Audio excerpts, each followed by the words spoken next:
Hello everyone, welcome to zoology study point. आज हम लोग पढ़ेंगे कि प्रोटोप्लास्ट क्या होता है।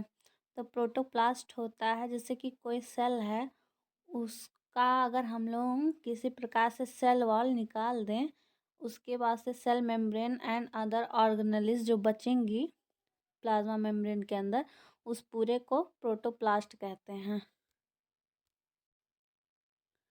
तो सबसे पहले term protoplast introduced by scientist Hanstein in 1880। यह जो है एमसीक्यू के लिए बहुत ही इम्पॉर्टेंट है कि किसने सबसे पहले टर्म जो है दिया था प्रोटोप्लास्ट का। And first isolation was done by Klercker. ये भी जो है एमसीक्यू के लिए बहुत ही ज़्यादा इम्पॉर्टेंट है। यूजिंग ए मैकेनिकल मेथड, इन्होंने जो है सबसे पहले जो है मैकेनिकल मेथड वाला क्रैकर ने उसका जो है प्रोटोप्लास्ट को निकाला था। प्रोटोप्लास्ट को आइसोलेट करने की दो विधि होती है, एक एंजाइमेटिक, एक मैकेनिकल मेथड। तो इन्होंने जो है सबसे पहले मैकेनिकल मेथड द्वारा जो है आइसोलेट किया था protoplast. However, the serious effort in the field of protoplast culture started in 1960 when a scientist named Hawking isolate the protoplast using enzymatic method technique।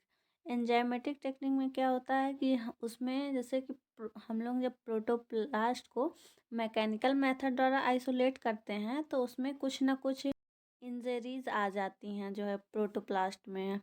लेकिन जब हम लोग उसको एंजाइमेटिक मेथड द्वारा करते हैं तो उसमें कोई इंजरी आने की संभावना नहीं रहती, इसलिए जो है एंजाइमेटिक मेथड ज़्यादा यूज किया जाता है, जो कि अच्छा है। उसमें किसी प्रकार के इंजरी नहीं जाते और ज़्यादा किसी भी टिश्यू से हम लोग बहुत ही ज़्यादा अमाउंट में इसको आइसोलेट कर सकते हैं प्रोटोप्लास्ट को बिना किसी इंजरी के।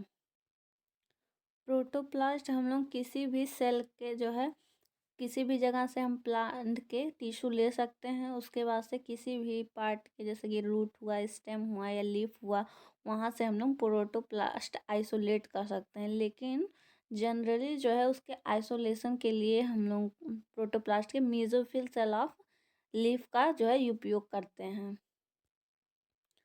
अब जो है प्रोटोप्लास्ट हम लोग आखिर यूज ही क्यों करते हैं, उसका आइसोलेशन क्यों करते हैं, तो इसके लिए बहुत जो है क्या एप्लीकेशन है।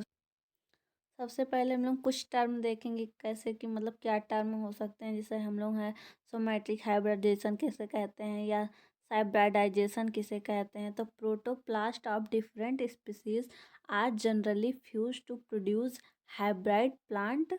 The process is known as somatic hybridization. Often a normal protoplast of plant is also fused with a protoplast without a nucleus। अगर हम किसी सेल को पूरा जो है उसको न्यूक्लियस के साथ अगर हम उसको फ्यूज करते हैं तो उसको हम सोमैटिक हाइब्रिडाइजेशन बोलते हैं या फिर प्रोटोप्लास्ट फ्यूजन भी बोल सकते हैं। लेकिन जब हम किसी सेल से न्यूक्लियस को निकाल देते हैं तो सबसे पहले उस सेल को हम बोलते हैं इन्यूक्लिएटेड प्रोटोप्लास्ट। उस प्रोटोप्लास्ट को बिना न्यूक्लियस के। तो उसके बाद से उसको जब हम लोग हाइब्रिड करते हैं उससे जो हमें सेल प्राप्त होता है उसे हम साइटोप्लाज्मिक हाइब्रिड बोलते हैं या साइब्राइड। और इससे जो उसको हम लोग कहते हैं साइब्राइडाइजेशन।